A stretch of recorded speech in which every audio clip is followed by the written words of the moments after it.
I want to welcome everybody to the Daily Cheat Sheet here with Golan, and the dude will be back tomorrow. He called me before. He said he absolutely loved the show yesterday. He said Guy Goldstein, our Middle East expert and AI expert, an expert on a lot of things, because that's what he tells me he is, was remarkable. So, Golan, if you brought this guy on and he turns out to be like he's got bodies across Israel, it's on you. It's not on me. Just You for know what? It wouldn't make him any less brilliant. So, just for the sometimes take the record. good, take the bad, take them all, and there you have the guy Goldsteins. I'm the one that told you, by the way, that Alan Thicke wrote that song. You are, Anywho, and I can't get it out of my head. and I just want to say, That's a though, different song. before we start the show today, it is a very confusing time we're in right now. There are a lot of emotions. There are a lot of thoughts running through people's minds. There's one thing I could say is there's one person we don't know ever what exactly is running through his mind. That's President Donald J. Trump. So to speculate on what he is thinking is an impossibility. Is that fair to say, guys? I think it's Not fair to only is say it that it impossibility, is. Go ahead. No, Guy. but no, I just wanted before we get into the other things. I just have to get that out of the way because we're really living. It's very confusing, and but you woke up this morning and you sent that message where he he banned 75 countries from giving them visas. And when you look at these countries, these are some bad hombres that are on the list of 75 countries that are not allowed to enter the U.S. And when you said it, when you wake up at 5:30 in the morning and you see visas, you're thinking credit cards. But no, he's not giving visas to these horrific countries, or S-holes as he calls them. And I think it's a great move. I think it's listen, America first. We have to talk about America, not we have to, but I'm saying he's the president of America. He's not the president of the world. he's kind of the president of the world too in a lot of ways. But his first interest is supposed to be America. And I think that the visa policy that they've put out, which, by the way, it's not targeting countries for their cultures. It's not targeting countries from their behavior. It's targeting countries for their statistics, right? People that migrate from these countries statistically are more likely to wind up being a tax burden. So living off the American taxpayer. Yeah, And part of overstaying being their America visas. first is putting Americans first. And that means ending the sort of the idea of economic migration so that and I know, give us your tired, your wretched, and your poor is on the Statue of Liberty, but we did get that from the French. So maybe it's time to give them back the tired, the wretched, and the poor, and we'll take the successful immigrants that can actually build a better country. Well said, Golan. You sent the story. I know you thought a lot about this. Yeah, I think it's a fascinating thing. Many of the countries, as Guy mentioned, are countries that have specific markers that make them the quote unquote appropriate countries to do this with. And some of them are a little more obscure. I understand that part of it is the statistics of who overstays their visas. Part of it is the statistics of how many people come to this country, even as legal immigrants, and then end up being a tax burden, and how many end up becoming criminals. So again, it is a statistic choice, a statistic move that's being made here. And the fact that it is 75 countries that now essentially cannot visit the United States. You're talking about everything from Brazil and Thailand to more obvious targets like Somalia and Iran. And I'm really curious to see, first of all, how vitriolic everybody is going to get about this.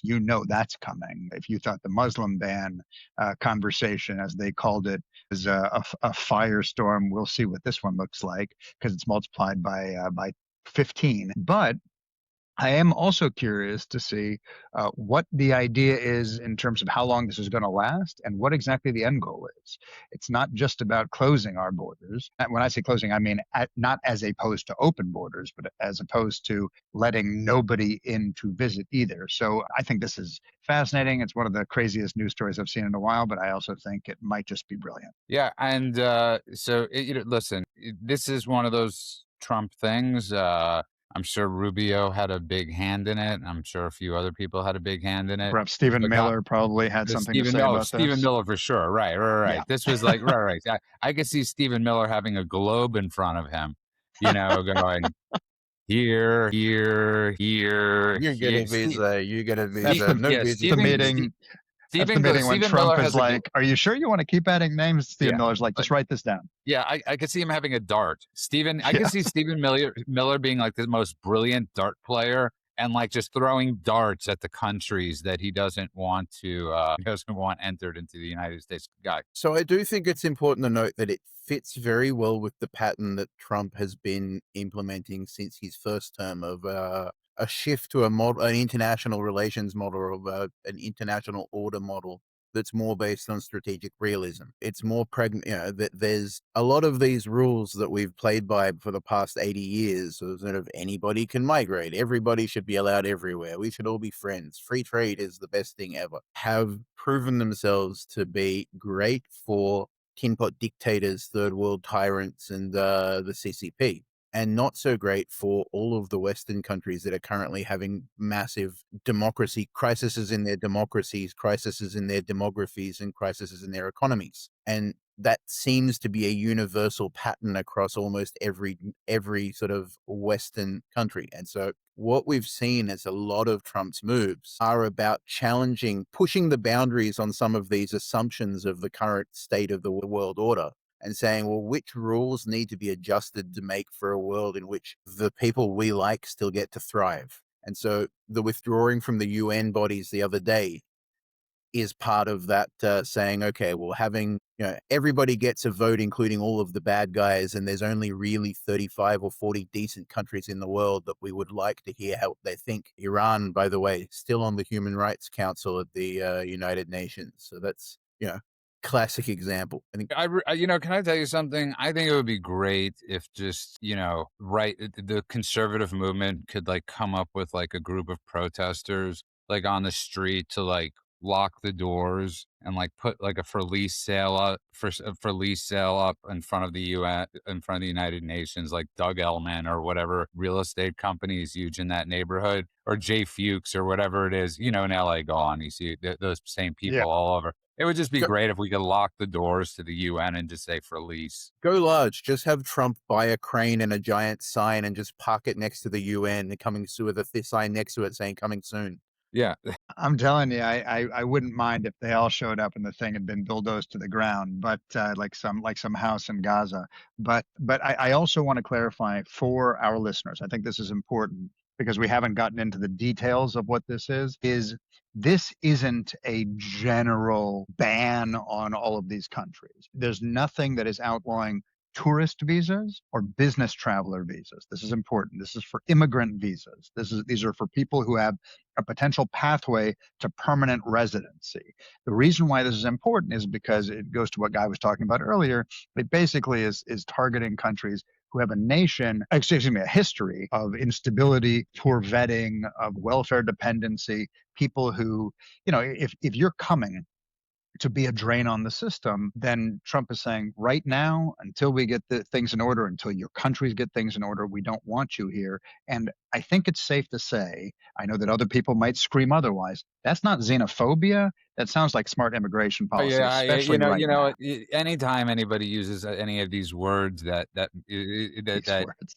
you have to look up or whatever, it's all horse crap. But Guy, I want to move on a little bit because I think this is a really, people often forget that we opened up the big tent. And when Trump opened up the big tent, we took a lot of leftists in. We took a lot of Bernie Bros leftists in. And we took a lot of Gen Xers who are like, we're underwater now by like 30 points, Trump is. But these were never conservatives.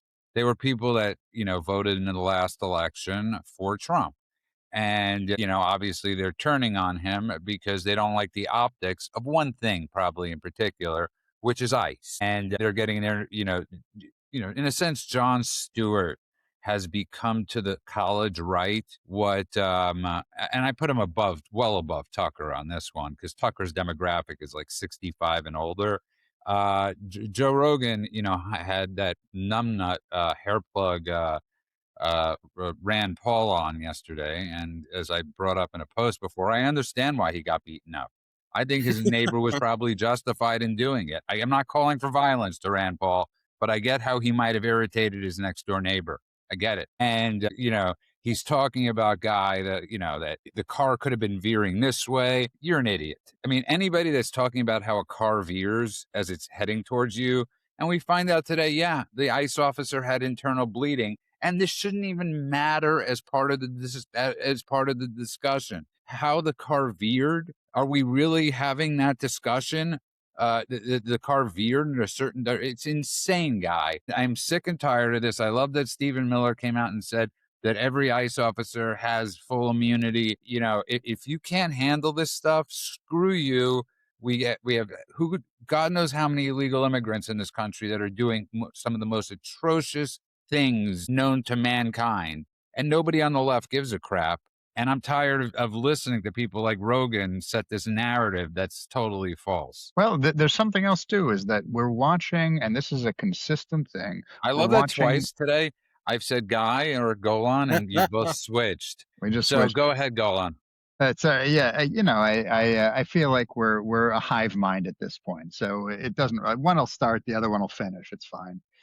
I was just going to say very briefly that we see that just like what happened at the Golden Globes, where everybody suddenly had a new pin except for two people, Guy Pearce and Hannah Einbinder, who didn't get the memo. And I'm sure they were like, oh my God, did I wear the old pin? Because the new hive mind pin, the new Borg pin, everyone was wearing be good. Oh no, my bad. And they probably felt foolish and left out of the cool kids club. But a very similar thing happens across the board with anybody who wants to go on a podcast and get popular, anyone who is in the news media. They're all going to target one story. So Rand Paul talking about, did it veer this way or that way, when he's talking about Jonathan Ross, this officer who has decades of military and law enforcement training, getting struck Well, it wasn't dead him, it on. was Rogan. I didn't hear what Rand Paul's response was to it. I didn't hear it, so I'm just going off of what you said. But the fact that this is the conversation that's happening right now, it's just because this is what's the thing that the nostrum that everybody has to adhere to. Suddenly, it's the conversation that everybody must have if you are to remain part of the public conversation. It's the algorithm. It's exactly right. And there are much more important things to be talking about. Look, is it sad that somebody died? Sure. Is it? It's always sad when somebody dies. Is it supposed to be the headline when someone who committed a crime is killed in the process of committing a crime? I don't think it should be the number one headline everywhere and the only thing anyone's talking about and the pin on everybody's shoulder. So Joe Rogan having this conversation instead of having a conversation about Iran or something that's far more important is pretty disgusting to me, frankly. Yeah. 100%. And Guy, here's an exact direct quote from Rogan. ICE are villains after fatal Minneapolis shooting. Are we really going to be the Gestapo? This guy is, this is where we're going to have a major problem moving forward. And it's in the pod sphere. And forget about the Tuckers and all that. Yeah, that's going to be an albatross around JD's neck for, the next 3 years and 1 month, or the next 2 years, 3 years, whatever it is, until the next election. But this pod sphere is extremely unfunny, extremely dangerous, and they have an extreme reach with Gen Z. So one of the things, Konstantin Kisin, who's one of the bright lights in the podcast sphere, wrote an essay about this, where he aptly named it Podcastistan. Because they have a doctrinal belief structure. They all talk about the same things from the same perspective. All of a sudden, one of them pivots and they all pivot with them. Part of the challenge with having your entire commentariat being comedians is that they're trained from their entire career is learning what the audience wants and trying to give it to them. It's not analysis. They don't come from a background of trying to understand systems or philosophy. Some of them, and by the way, I love comedy. I have been a big fan of stand-up my entire life. This is nothing against comedians, but this idea that that everyone should learned politics and civics from the funny people who want to make them laugh. Well, but that's the point, though, too. This entire ecosystem has become entertainment masquerading a serious debate. And that's a major problem. It's entertainment masquerading as something masquerading as serious debate. Well, however many Russian nesting dolls there are here, at the beginning and the end of it, it's a bunch of dip S's comedians that frankly know nothing except what they're told by the other people. And that's the thing, is we're watching Joe Rogan is going to interview Dave Smith. Dave Smith is going to interview Piers Morgan. Piers Morgan is going to interview, and they're just, it's like the, what's the Human thing? centipede. The human centipede. Thank you. The human centipede, where they're all swallowing each other's crap over and over again and then pooping it out for all of us to listen to. And when you, and it's the broken windows theory, right? Enough times you hear it. Well, I heard it on Tucker, and then I heard it on Candace, and then I heard it on Joe, and then I heard it on this, and I heard it on Pierce, and all of them that are just regurgitating it to each other. But now you've heard it 1,000 times, and now you feel like maybe there's some truth to it because I've heard it 1,000 times, except all you've done is hear one opinion regurgitated 100 times. That's the entertainment problem, is that they know nothing and all they do is swallow and regurgitate. And Guy, it would be helpful, by the way, if they were actually funny. You know, they stopped being funny when they became political. Yeah. They stopped being funny when they became political, like Jon Stewart. To be fair, right? some of them were never funny. No, yeah, I don't. Listen, I'm not going to get into the, of what's funny, but no, but I would love to find one time that somebody laughed at Dave Smith in a way that wasn't because they were ashamed of him. Speaking of big tents, by the way, did anyone hear Nick Fuentes' rant about the anti-Semitism bubble? Yes, I did. Because that might have been one of the most surreal comments that I have seen come out of the grouposphere in a long time. Very bizarre. Did you see this, Judah? No. Please go for it. It was. I try to get Nick Fuentes out of my algorithm. Every now and again, you got to check in and see what he's up to, because sometimes it's amazing. It was a 3 or 4 minute long diatribe about the anti-Semitism bubble, complaining about the fact that they've made the big tent too big. And now there's all these people who got in on the anti-Semitism bandwagon that aren't actually America first. So they're not our kind of anti-Semites. And they think that we're on the same team. So he's sort of complaining that now they've opened up the anti-Semitism tent to, people like Muslims who just, their goals aren't our goals. And we want to hate the Muslims too. So now we... Yeah, but wait. You're burying the lead here, because Nick Fuentes' speech on the anti-Semitism bubble was him saying how disturbed he was by anti-Semitism on the right. No, he was disturbed by the people that were joining the anti-Semitic club on the right. That's what you're taking from it. But the way he phrased it, because I listened to it and then I thought I must have misunderstood. So I listened to it again. Then Steven Crowder did a whole thing where he played it and then commented on it, which I can get into too, because it really disturbed me. But he made it sound in his speech like he was saying, not everything can be blamed on the Jews. It's ridiculous. Every time anything happens, people are blaming it on the Jews. And this anti-Semitism on the right is a real problem. And he made it sound like he was some free speech warrior who was really disturbed about it. It would be like Charles Manson claiming he's worried about neighborhood crime. Like it was like the Zoran most bizarre Mamdani complaining. I've heard Zoran Mamdani saying it's unacceptable to say that we support Hamas outside a synagogue. Well, perhaps. Technically, he didn't say that. Just say since you said that, Mamdani said. Okay, so what exactly did Nick Fuentes say? You have please finish up exactly what Nick Fuentes says, because I am not going on X after this and looking up Nick Fuentes quotes. So can you please tell me? He was complaining about the fact that the anti-Semitism, it used to be cool to be anti-Semitic because it was a fringe position, but now so many people have become anti-Semitic that it's not even cool anymore. And the tent has become too big, and some of the people that we've let into the tent aren't the same kinds of anti-Semites as we are, and they hate Jews for the wrong reasons. Not his type of anti-Semites. The speech didn't sound that way. The reason why I was so blown away by this particular rant that he had was that he was calling people anti-Semites. He was saying that the anti-Semitism on the right is out of control. This is how he phrased it, okay?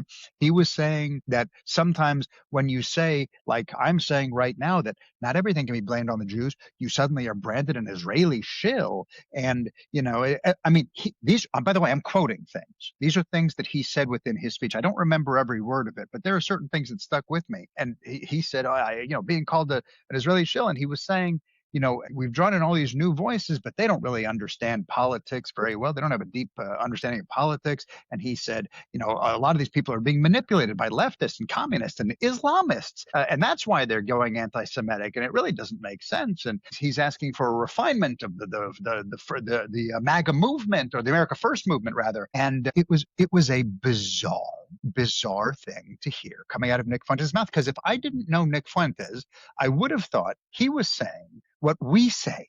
But he wasn't, because Guy's right that what he meant underneath it all was, I'm the real anti-Semite. All these Johnny-come-lately anti-Semites are just here because they were manipulated. I truly am the He's an anti-Semite. But OG. that's not what He's but an that's not OG. what he said. Yeah. So if you didn't know better, you would think he was defending the Jews. Listen, I had this. I want to move on because I hate even mentioning his name or even thinking about his voice or his essence. I mean, because he might be. His voice. No, but I mean, he literally looks like an avatar. And if you were making an avatar for a video game, that would be Nick Fuentes. I mean, he really looks like a freakish game avatar. And I'm not a gamer, but I'm saying, like, from what I've No, seen. like when you're building your like punchable face, add Right. that. Yeah. Okay. Yeah, that's exactly. David would be more in tune with that, building a Nick Fuentes avatar. But the problem is, Guy, I was having this discussion with a friend of mine. It's all fun and games until there's a Holocaust. And there's this great myth, as I was talking with my friend, that all the Germans were these brilliant people. Some obviously were. Some obviously, the top were, but the rest were a bunch of buffoons for the most part, like Nick Fuentes. So, yeah, they had a leader like Tucker, and they had people that were like spokespersons like Megyn Kelly, not calling them Nazis, of course, just using it as a correlation. But this can't be ignored, because for the most part, so many Nazis were clowns. They were absolute idiots. When you listen to the Nuremberg trials or you listen to a lot of that stuff, these were dopes, and dopes ended up killing 11 million people. So we can never, sort of like minimize what type of damage this ghoulish avatar could do. 100%. And I think it connects to a pattern that we're seeing, which is worth noting, which is that a lot of the people who have taken very extreme positions are starting to back away a little bit, and not because they've become any more amicable towards the Jews, right? When there was a really weird day the other day when the protesters in New York decided to say, we support Hamas out loud, and all of the Democrats at once put out a message saying, that's clearly over the line, foul. And it's not because the Democrats stopped agreeing with the protesters or stopped believing that that's their base, but there is, particularly after Bondi, there is a sense that sooner or later there's going to be an incident in the United States. And so a lot of people are sort of backing off a little so that they can have some plausible deniability when it happens.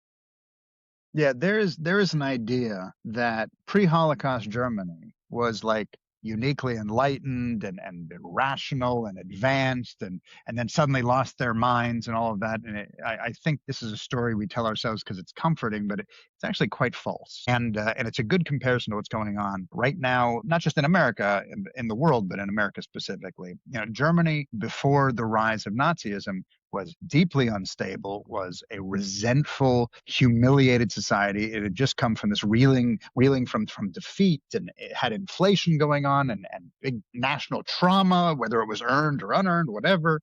And this was a chaotic, politically violent time, and it was already rife with anti-Semitism. It's not like Hitler brought anti-Semitism into Germany. It was already mainstream. It was already normalized.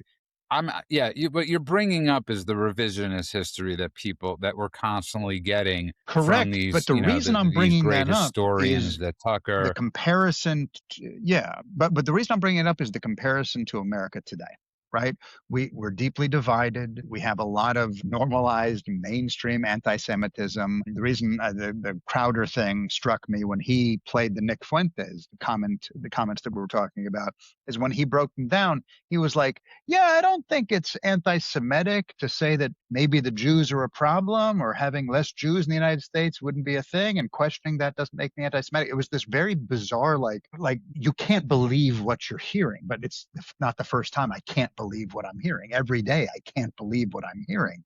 So these things are culturally embedded already. Well, it's interesting you say that, because I was, talking with somebody on Truth who goes by the name Econ Chick, and I was listening to Martha McCallum, And, Guy, I trust both of you on foreign policy more than I do generals. And this is what I got from Ben Stein about generals. Like, we put like this again, we put this superhuman thing on generals when for the most part, a lot of them are just stone cold fools. General McGregor being one of them, who Tucker constantly uses.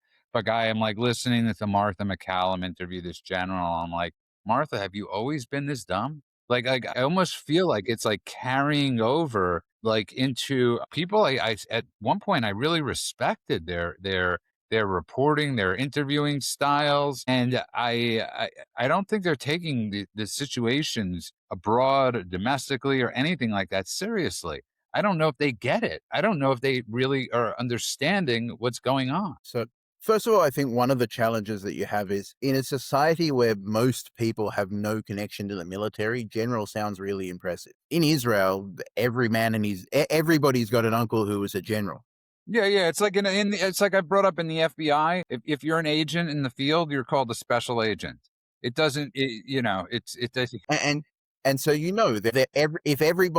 there's hundreds of former generals, then you don't just assume that because they're a former general, they know what they're talking about. In the States, most people have never met a soldier. And so a lot of people just think general is the highest thing you can be. That must be important. And so I should trust them or I should listen to them, right? It's a false application of credibility.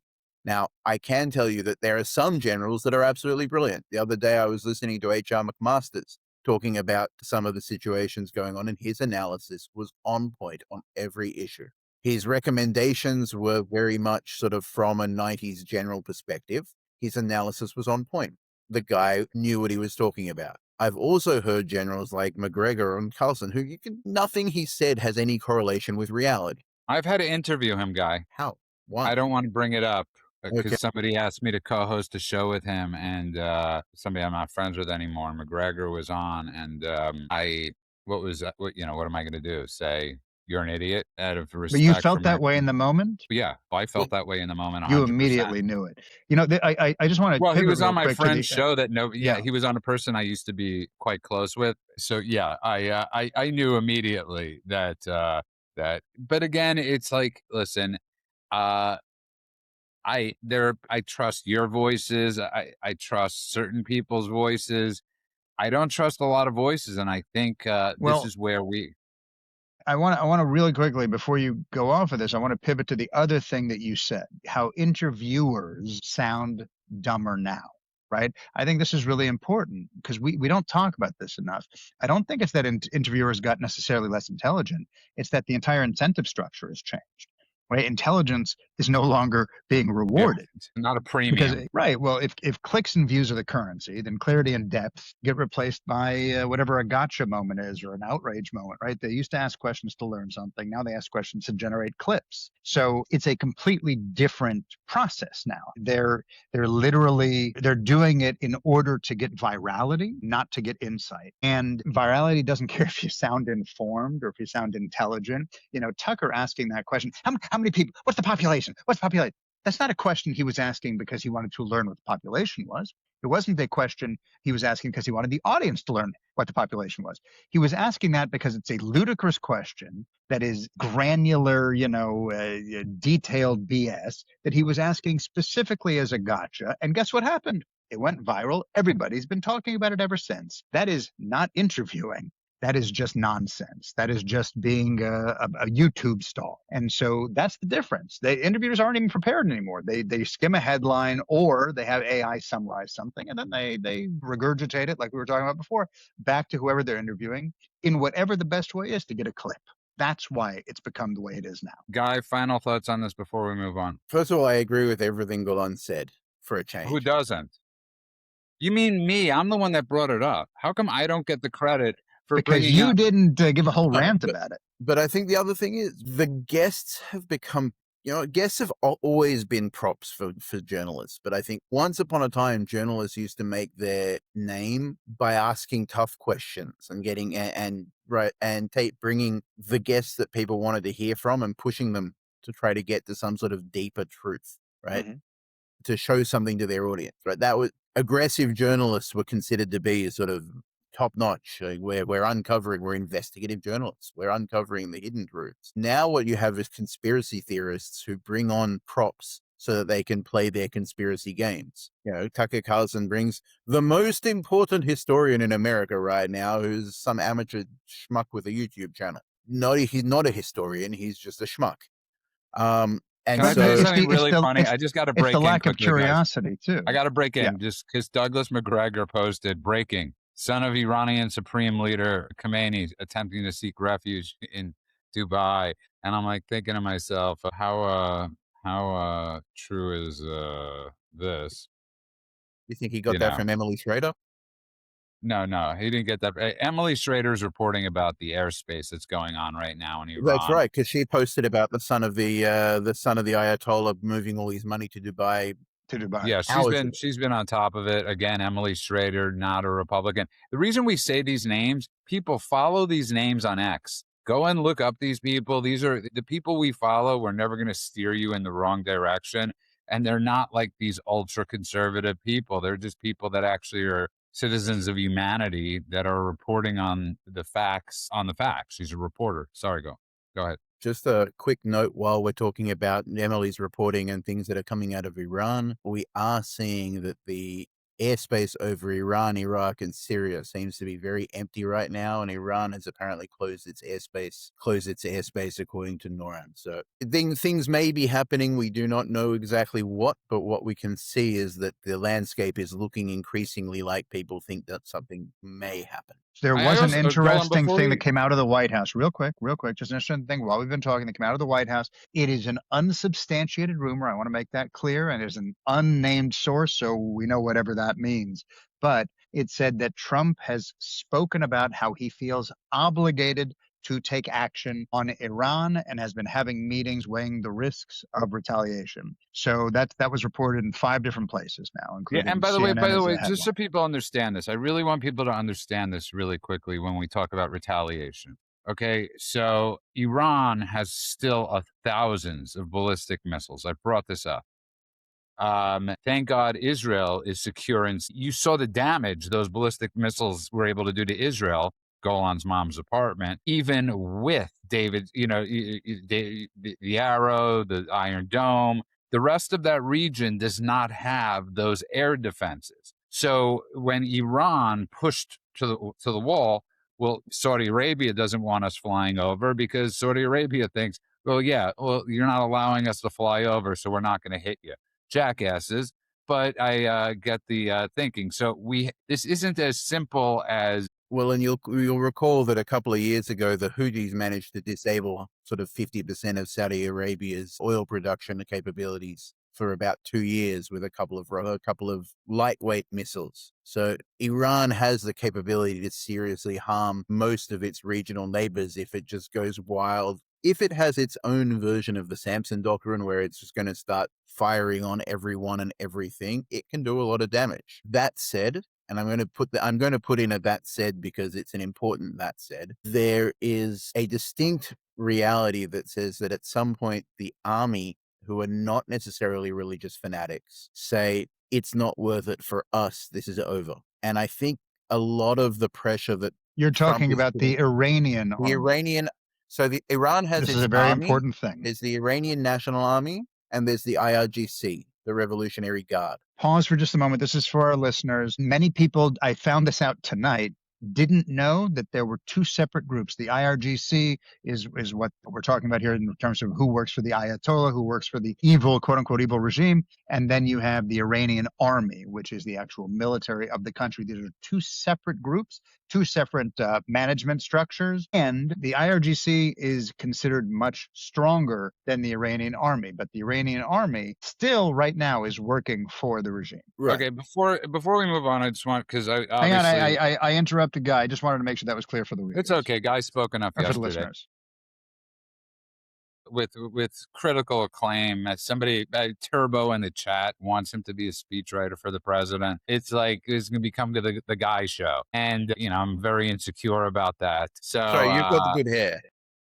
Thanks. That's right. This is the guy from Judah who said, Mend, great show. Golan, mediocre job. So I'm glad that my ego Well, once again is getting crushed underfoot. no, goal on the thing is, my thoughts on my thought, my thoughts on your thoughts are just incredible. So is Guy, and so is the dude. I mean, there's stuff that comes out that, listen, everybody brings up. I don't, what are we doing? What am I even This is talking about nice. right This now? is nice. Is everyone listening? This is our kumbaya Right. moment. Keep going, We're Junior. having a nice moment. But I want to though really touch base because it's funny. My friend called me because I think everybody had the same reaction. Was when President Trump was having the press conference before they were discussing whole milk, and I know everybody and their mother was thinking, I don't want to hear about whole milk right now. I don't care about Ben Carson talking about it's great that schools are going to have whole milk right now because they don't want to have to drink that, whatever he called it, sludge or whatever they're drinking at school. Everybody's waiting for him to talk about Iran. So this is what I just want to say to people. It's like Trump's responses are never going to be the responses that people want. Okay. So it's never going to be when they say, are you going to attack Iran? He's going to go, yeah, right now. We're on it. It's a go. Like, he's not going to be Lee Marvin from Delta Force saying it's a go, take him down. It's going to be like, maybe, and he's going to use words that even people in Iran will hear, and they'll get really hurt by the words because it's just his style. And and I get it that people get dejected. There are people, when I read their X accounts, saying, why would, like, how he said it. It's just how President Trump speaks. He's the most humane president of our lifetime, hands down. So I just want people to remind us, because we were discussing this before the show, where Guy has the most faith that he's going to act on this. And by everything in his past, he does act on these things. He just uses different wordage than every other politician we've ever had. Sorry, Guy. No, I was just going to say that, yeah, it's also a silly question for a journalist to go asking. Like, I'm sorry, it's not clever journalism to ask the president, so tell us your strategy before you implement it to fight a war that you're trying to surprise the enemy with. Right, we've seen this 100 times where they ask him a Explain the question that he negotiating tactic obviously in isn't going public to so we can answer. present it to the person on the other side of the table. Like, this is a silly question. Ask what American people should be doing. Ask if there's anything important that the country needs to know. Ask if they've ensured the safety of servicemen and women around the world. Ask relevant questions that the president can tell a journalist. And that's good journalism. Get the most information you can. Ask stupid questions, get stupid answers. Are you going to Again, they're invade not Iran? I trying like to milk. get information. They're not trying to learn anything. They're trying to get a gotcha moment. That's why they Right. ask those questions that clearly are not going to get answered, or are going to get answered in a way where they can clip it out of context. And he has developed the perfect iron dome to that solution. He's developed a jammer for stupid questions, which is, I'll just Is give it an when he answer says, that's so "Shut up, piggy"? nonsensical and stupid, or so unrelated that you don't even have how to clip this. There is nothing they can do with that, with the things that he says in response to their questions, that will make them look smart, or that will make him look anything but not interested. And so there is a brilliance to it that comes from understanding evasiveness in a conversation is an art form, and doing it casually without pressure is an art form. And my sense of it is, yesterday he was more emotional about what's going on. And so when Trump the human being is speaking, you see he says really powerful things with really sort of forceful words. He has a habit of getting very expressive when he's feeling. Once he has a plan, it seems like he almost always has a game to cover up whatever his plan is. Now, that doesn't mean we know his plan. It doesn't mean that that it's any more reliable predicting what Trump's up to or thinking than reading tea leaves. But what you do know is that when he's confident in what's happening in the background, he's usually very casual and evasive about what he's talking about in the foreground. And I think what we're looking at is sort of, again, would I much rather have a president that says we are entirely object to what's happening in Iran and we are going to go in there and kick some butt and defend the people of Iran and liberate them from the tyrants? Yeah, sure. I'd rather that.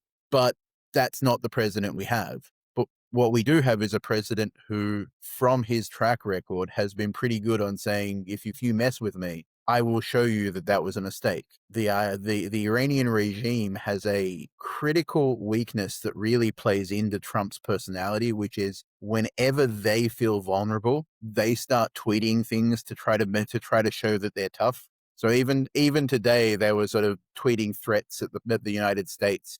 No, it was a direct threat. That this time what was it? This time the bullet won't miss. That's right. This time we won't Yeah, miss. this time we won't miss. By That's the way, in but reference to the I think previous time that you they said, failed to Guy, assassinate the And president. you know what that did, by the way? Go on, yeah, just but go you, on for the yeah, record. You know what that tweet also does? It gets all the grifters to go, what did they mean by that? This time it won't miss. It was God, Matt, what's his name again? Crooks. Was he an Iranian asset? I mean, I could see the next cycle of oh, podcasts no, going, what? absolutely, absolutely. I was thinking about that too. How long will it take before they start trying to retell the stories they've already told? But it's interesting, Guy. You said you would prefer that. I actually don't think I would prefer that. Maybe for my own information, but I Yeah. don't mind that Trump sometimes misdirects the press, exaggerates, contradicts himself, and then does the right thing. When everybody, and you can look back, everybody was reporting all of the daylight between him and Bibi and how this is, and then suddenly it was like, oh, Bibi and Trump are best friends. You got duped, and then it was not doing anything on Iran, and and then it was, oh, you have a deadline, and it's a hard deadline, and then the deadline ended, and he bombed shit stuff, and then like immediately, like I don't mind that he takes a press that is weaponizing intent or weaponizing speculation or weaponizing premature framing, and then basically instead of them being able to broadcast to our enemies, which by the way, people don't realize, this is a normal thing. That you remember Die Hard when Hans Gruber is watching TV and is like, he can see all the FBI agents coming and he's like, they're going to the back door. Like, that's a real thing. That was written into a script because that's actually what despots do. We know it happened recently with the Israeli army, actually, where they told soldiers, hey, one of the reasons they know what's happening on our bases is because of your selfies, right? And so this is something that is real. And so Trump giving information, especially to hostile regimes via the press, would be a dereliction of duty. And so the idea that they ask questions that they know they can't get answers to, and if they don't know, it's because they're stupid or they're just trying to go viral. And he does the right thing by not telling them anything and then doing the right thing after the fact. I'm good with that. 100%. And what he's doing, if that is what he's doing, and again, we've sort of mentioned a couple of times today. Who knows? It's what it seems like he's doing. And if that is what he's doing, it's a good thing that he does that. And still, there is a part of me that wants the Hollywood president that does the announcement to the nation, that comes out and gives sort of the Bill Pullman speech that inspires the nation to get behind the idea, points out why, and like rather than just. But again, that's because it would make my life easier and it would make everything clear, and we wouldn't be guessing and betting, right? Not Yeah, because I think that it's the but I best want you strategy. to let's contrast that though to, I brought up that song "Innocent Man" yesterday with you, Guy, by Mhm. Billy Joel, that we're all that and the whole essence of "Innocent Man" is, we all have to pay for the sins of past relationships. So it's like, like when we start dating, we're dating the last guy, or the last girl, and so right now it's like we're dating Bush, we're Mhm. dating Obama, we're dating Biden, and the only person I had a relationship with was Bush. I didn't have a relationship with Biden or whatever, but we're paying for their sins, and the grift movement has totally taken advantage of that, as I brought up yesterday, that they were like, hey, look at your last relationships. Look how badly they turned out. But I love my relationship with President Trump. I love the relationship. It's going great. I want to date him for 3 more years, which is usually my dating cycle. That's how long most of my relationships last. You know what? But I want to say something though. What Guy said too is I actually think that he does the inspiring speeches, but he does them a little differently because usually, yeah, you have Bill Pullman say, "Today's our Independence Day. Let's go out there and fight," right? And he puts everything on the table. Trump's inspiring speeches come after the fight, after the decision. They come after the outcome. Think about what happened in 2019 after he went after ISIS. When it was done, he didn't do anything beforehand. He wasn't like nation building sermons and this and that. After it was over, he was like, we hit them, we destroyed them, we brought our people home, we don't apologize for winning, and we're out. Right? He did the same thing when he took out Qasem Soleimani. He Like a said, dog. Iran had Like been a killing dog. Americans for decades. Deterrence had been gone. Now they're back, and he died like a dog. Like, these speeches are, he did the same thing after the Abraham Accords. He didn't say, I'm going to put it out there so you now have a chance to go and stop it before I even have a chance to implement it. When it was done, he was like, and now the Matthew McConaughey "We Are Marshall" speech. Like, it was always after the fact. Guy, I will say this though, before you go on, I will say that Trump has put himself in a corner, right? I mean, he put himself in a corner with his words of what will happen if Iranians are slaughtered, and they have been slaughtered. There's no doubt they've been slaughtered, and this will tarnish his legacy if he does not act on those words. This will be like that. This will be one of those moments. Listen, when we promised Ukraine that we'll always help them, promises made, promises broken on that side, right? We see how that turned out, and I can't imagine him wanting to tarnish his legacy. Not that that's what is in the forefront of what he's thinking. I really do think he's got that really human aspect, loves his grandchildren. I mean, you could see he gets utter joy from the family, most of his family. The way he talks about his children is one of the things I like most about the president. Yeah, most of his children, I should say. 98% of his children, just speculation, and his grandkids, and going golfing with his granddaughter. I mean, he's as, I can't think of a president more human with his children, sort of in public, probably, than Nixon, let's say. But it's incredible to watch. I don't think he could go back on those words. It'll truly tarnish his So, legacy. so I was playing with a counter proposition to that, which is Trump's problem historically in this administration has not been his instinct. It's been his administration. And in a lot of ways, or in certain ways, him, particularly when he doubled down on the statements in recent days, it puts his team in a corner as well, because the rest of the administration also understands that if America loses credibility, it loses deterrence. And if it loses a deterrence, that's how you get an Arab Spring. And the last thing anybody wants on their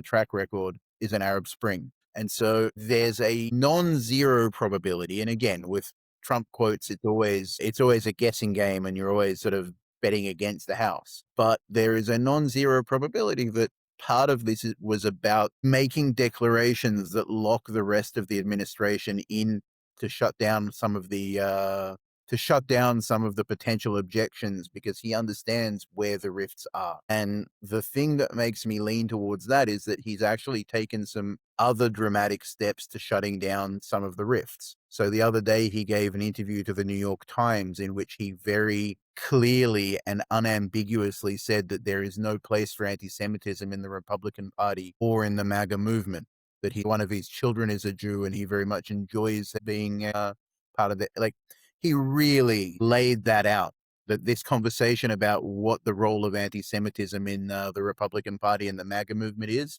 over. And so making statements that put the entire administration in a corner may also be one of those things where he says, okay, well, I know what you guys are going to say when I say we're going to bomb something, and we're not having this debate. Listen, well said. And I also find it very interesting that he is not posting on Truth Social right now, which is extremely interesting and telling. Listen, we're not here to speculate. Iran has closed down their airspace. That whole region has, planes that were taking off from Israel were sent back to Newark Airport. Everybody's shutting down their airspace right now. I don't know what that means. I don't think anybody knows what that means. But, I think it was one of Steven Seagal's movies. It was like, anticipation of death is worse than death itself. So right now you got the Ayatollah and everybody in Iran in the bunkers below, because they are anticipating this. They have no idea what Donald J. Trump is going to do and what hell he will put on them. So I know, Golan, that it's like, I get where you are. I really do. I get it's very difficult because you sometimes want that straight answer. You want to see that answer. But I want to remind you, it wasn't until the bombers were out that we found out that, it's like the Entebbe mission, right? Mm-hmm. And, for people not familiar, I brought this up on the show when Israel went to rescue in Uganda, it's the craziest mission of all time when they flew the Hercules 3,000 miles. I mean, and this was a brand new program in Israel. They had never flown that distance and they didn't know how they were going to refuel to get home. And just one of the craziest missions until the BBC reported, that they had heard that Israel had accomplished this mission. Nobody knew what was going on. I mean, think about that. That is one of the most incredible stories that they were able to do that, and it not be leaked. So that's another thing people have to be really aware of. We're not hearing stuff because there is so much leaking. There is so much probably dissent within Trump's own administration that they do not want to get out if anything is going to happen. And to some extent, we live in an age, by the way, where more information, they put out a lot of noise in order to shut down the sort of the focus of people's attention. You was talking about how Israel made it to Entebbe, but I think that same pattern of Israel doing something which up until the moment that they did it was considered to be impossible was what happened during the 12-day war with Iran. Every analyst that I had seen that had tried to calculate what amount of force Israel could fly to Iran, given the known limitations of its known air force capabilities, right? People know what planes Israel has. They know what refueling tankers they have. Nobody was able to predict that they would have a way of converting a bunch of cargo planes to have a secondary refueling function.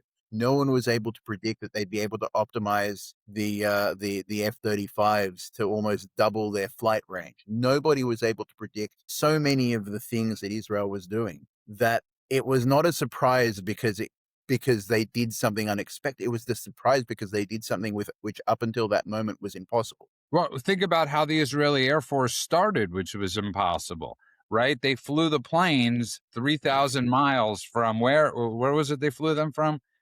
France, or, you had you had them flying with literal gasoline in the plane.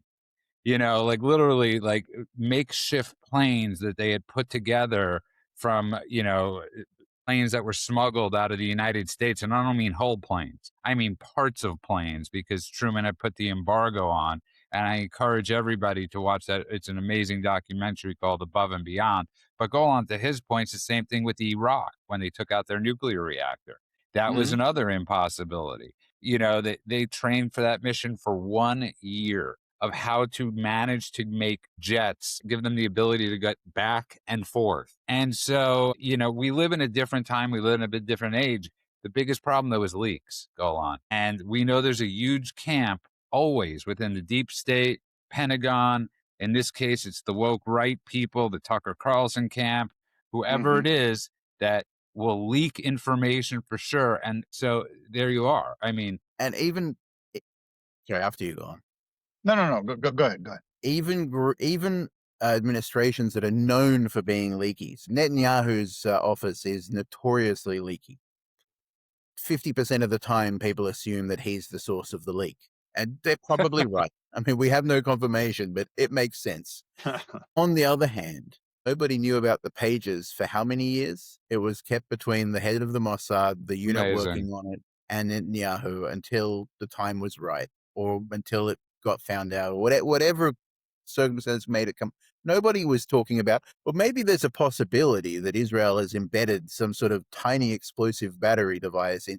Nobody even thought about it. It was the OPSEC on the really important operations is actually still good. And thank God for that, because otherwise we'd be in just imagine the situation had it not been that good. This is also a consistent story, not just in the U.S. and not just in Israel, all over the world, where you have leaders who are making decisions and they recognize that perhaps there are people within their administrations that they can't trust or are leaky buckets. The question that was asked of Trump many times after the Venezuela mission was, why didn't you talk to Congress first? Why didn't you go talk to everybody and tell them what you were going to do and give everyone an opportunity to go take it to the press and leak like crazy? And sometimes that's what you need to do. And that's sometimes the most effective thing. And some of the most impressive operations that have occurred throughout time have occurred as a result of a very small group of people keeping it insulated inside that group. And if they hadn't done it, it would have failed. And we see that, I mean, this is the plot of countless movies, again, for a reason. This is not just something some screenwriter came up with. It's because it happens on a regular basis. The minute you let the wrong person into your group, the whole thing falls apart. And here they were able to keep those things quiet. Well said, both of you. And listen, this is one of our wonkier shows. I don't mean that in a bad way. Obviously, we're all filled with tension and whatever you want to say, as I think a lot of people are right now, because as we're doing the show, I'm looking at X at the same time to see what's being updated.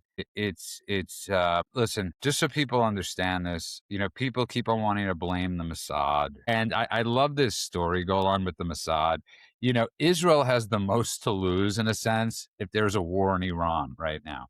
Like somehow Israel is trying to agitate this. Do you know how many Israelis could be killed if there's a war in Iran right now and they get those ballistic missiles off? The people that are in Israel right now don't want ballistic missiles headed their way. So please, enough with this Mossad stuff.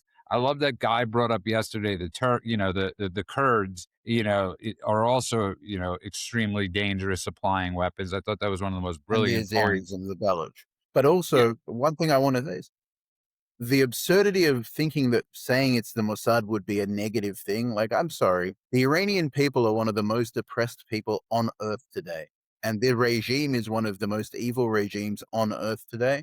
And if Israel were to play a role in bringing it down, good. This is it would be the right and just and honorable thing to do to help. So the fact that these conspiracy people are like, oh, evil Israel is trying to topple the evil tyrant, liberate the Iranian, like, there is no negative in this. It's not, there is no way to frame bringing down the Ayatollahs as something bad. And anybody trying to do that needs to look themselves in the mirror and ask, what exactly do they think good and bad are? Listen, I well think, said, well said, both of you. No, I was just going to say, listen, I think we've, we got to pray for Iran right now. We got to pray for America right now. We have to pray for, everybody around the world. You're reading so many stories on X. I mean, do we trust open source intel? So most of the time, yes. yeah, I said 613. I would say the majority of the time, yes. So reports of military jets heard in Tuz. I'm like Guy, I can't pronounce the names of the countries over there. Iraq, near the Iranian border, according to pro-Iran outlet Naya. And so again, I don't want to speculate. Here's the thing: if something does come up, I could guarantee you the two of you won't be sleeping, and we will do a show. The great thing about from the shelter. From the bomb shelter, because that's where you guys will be, in Israel, in the bomb shelter. Before we move on from it, I just wanted to comment on something Guy said earlier, which is the idea that people are trying to, I'm going to use the word reframe reality when it comes to leaders they don't like. So if they're looking to vilify Trump, for instance, they have a problem with Trump specifically, then they're going to take moral clarity and rebrand it as immorality, right? So you see, for instance, when he takes out a reckless dictator, they're going to call it escalation. When he protects Israel, an ally, they're going to call it destabilization. When he enforces immigration policy, they're going to call it cruelty. Like, the idea of taking and doing it always through the prism of whatever, again, that nostrum is, the oppressor oppressed matrix, or DEI, or whatever thing they want to ladle on top of it in order to obfuscate the truth, in order to say black is white in this case. So this is a normal thing. And this is, I'm saying this for our listeners. When you watch the news, or when you listen to any of these podcasters, good, bad, or indifferent, listen carefully to what it is that they're saying, and not how not their determination of what it means, right? So when they say he killed an ISIS leader, okay, think about whether that's good or bad on your own terms. Don't wait for them to tell you it's reckless escalation, because that's their way of telling you what to think, as opposed to you being able to determine reality. And this is happening not just in the pod sphere, not just in these grifters, but also in the mainstream media. Mainstream media, actually, more than anywhere, they are telling you how you should feel about what's happening in the world. And it's the same thing when they disappear stories that makes you feel like they don't matter. All of this, think for yourself. Don't get caught up in how they interpret the news. Listen, great points by both of you. Again, I want to thank you guys again. I think we touched on a lot of good topics today that are extremely important. And just because one thing is important, it doesn't mean something is less important. And that's the difference between the Trump administration and the Biden regime, the Obama regime, so many other presidents. This is his cabinet of who we trust, of who we love, could handle a lot of different things at the same time. So as Marco Rubio is in Greenland with JD Vance's token foreign policy trip, it's I love it. All of a sudden, JD Vance, right, in Greenland or wherever, out of nowhere. Let's send them to the safest place we could possibly send them to, where he won't get us into trouble. How close could we exile him to Siberia? That'd be great. You see Marco Rubio running Cuba and JD Vance running Greenland. And but I just, and somebody said to me, like, he's my Jeffrey Epstein. And I'm like thinking to myself, the difference is one guy's a criminal, the other one might become whatever. Yeah, yeah, I'll just say it like that. But By the way, did you hear about how that meeting in Greenland went for Vance? How did it go? The reporting was Vance's Greenland meeting ends with fundamental disagreement. So, he was sent there and didn't quite work out. Yeah, I would love to be a fly in the wall of the guy of the new Greenland negotiations to acquire Greenland. And but this is an administration that we're witnessing could do a lot of different things at the same time. Secure the borders, the 75 visas, banning 75 countries as we brought up, having ice on our streets, secure borders. This is important stuff. And there's a running theme, which is America first, right? I keep coming back to this because as someone who looks at the geostrategic situation, particularly the sort of low rent sort of commentariat on the right, like to think that America first means that only inside America. Greenland, Venezuela, Iran, those three things are critical to the security of America, particularly with an increasingly aggressive China and Russia, right? Closing the border, stopping visas for people who are a net drain on the American tax base, who cause an increase in taxation, who cause the necessitation of increases of programs that can't be reduced or are really challenging to reduce, means putting Americans first. Getting whole milk to school children, right? Instead of processed and artificial, what was it in The Simpsons? Milk? That's about making Americans healthier. It's about America first. So there is this consistent running theme that once you start to understand it and see the pattern, everything this administration does is about putting Americans back at the top of the hierarchy of priority for the American administration and keeping them safe from the chaos that is emerging in the world. To make the circle of life, Simba, he's making us whole again. As he said, not H-O-L-E, W-H-O-L-E with whole milk. And he drinks it. And by the way, can I just say something? I love that he talks about that stuff because we're often made to feel bad about certain things. And, Bobby Kennedy was knocking his diet. It's okay to have certain things in moderation. I like cream in my coffee sometimes, Sometimes I like it black. Sometimes I like it with cream. Whole cream. I like whole cottage cheese. He's talking about his dating life again. My dating life by Judah Friedman. Beginning, middle, and end. Very quick. I always say to people, if you want dating advice, come to me. Get into a relationship or how to break up out of a relationship. Never how to stay in one. I've always said that to people if they ever ask me, and I'll give you guys the best thing if somebody ever asks you for advice. You ready? Before we end the show, can't wait. If somebody ever asks you advice and says or says, "Can I get an honest answer?" You say, "Do you want me to be really honest?" And watch their face as you say that.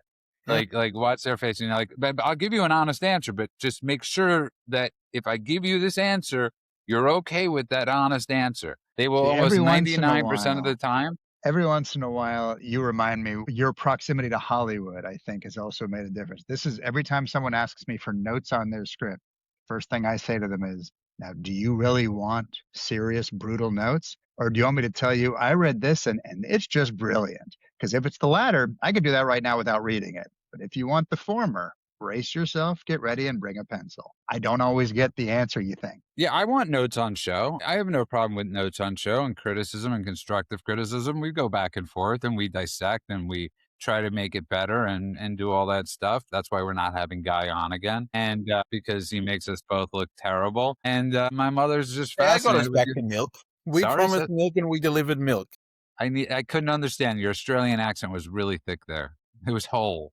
I He said said I managed something to about get us shrimps back to and milk. We Barbies, I promised think. milk at the beginning of this episode. We got us back to milk. Yeah, 100%. On that note, It took if us an anything hour and does 15 pop, minutes. if there is something that pops up, I promise you we will go live, and I could guarantee you we'll go live because I can't. It's getting to that point where it's hard to. It's really hard to. You got to be with people at the times we're with. So I encourage everybody. If you do have a loved one, I got my dog. You know, if something does happen, just hug the one you're with and pray. And I truly believe in prayer. I know I'm the exception to the rule in Los Angeles, but I believe in God. I believe in prayer, and I believe in all those things. And that's what I believe. And I'm really happy you guys did the show today. Thanks all the people in the rants and the rumbles and all that stuff. Thank you from the bottom of our hearts. So if you're listening to this via audio, we also are on Rumble most days, YouTube. Find us there. You can find us everywhere at thedailycheatsheet.com. And okay, I'll just say it like this. You know, David said this. David paid us a compliment. Sorry, guys. But David paid us a compliment, you know, because sometimes Golan can't be here. He's making a movie. Sometimes the dude can't be here. He's building, he's, starting one of his startups. And sometimes Guy won't be able to be here because he's doing whatever Guy says he's telling us he's Changing the doing. world. Yeah, whatever he's telling us he's doing. So, like, we're real people. We're real people. And, so with that being said, we're not polished. And I never want to be polished. So on that note, you can find us everywhere at thedailycheatsheet.com. I want to wish everybody a good morning, afternoon, and night world, wherever you are. God bless you all.